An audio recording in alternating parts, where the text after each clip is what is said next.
তো এই ভিডিওতে আমি প্রমাণ করব যে মোদিজি কথায় কথায় মিথ্যে কথা বলে। কারণ মোদিজি বলেছে যে মোদি নাকি ছোটবেলায় চা বিক্রি করতো, নিজেই বলতো যে मैं चाय वाला हूँ दोस्तों। তো অ্যাকচুয়ালি দেশটাকে চায়ের টাপড়ি বানিয়ে রেখেছে, সেটা আলাদা ব্যাপার।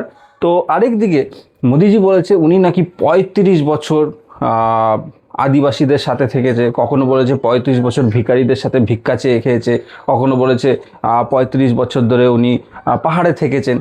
কিন্তু তাহলে এই ছবিগুলো আসলো কোথার থেকে? ভালো করে দেখুন এই ছবিগুলো, মানে আমাদের দেশের ছবি না।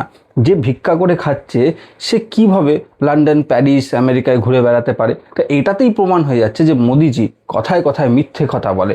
আর যারা মোদিজিকে বিশ্বাস করছে তাদেরকে আর কি বলার আছে। करीब 40 साल मैंने भिक्षा मांग करके खाया है।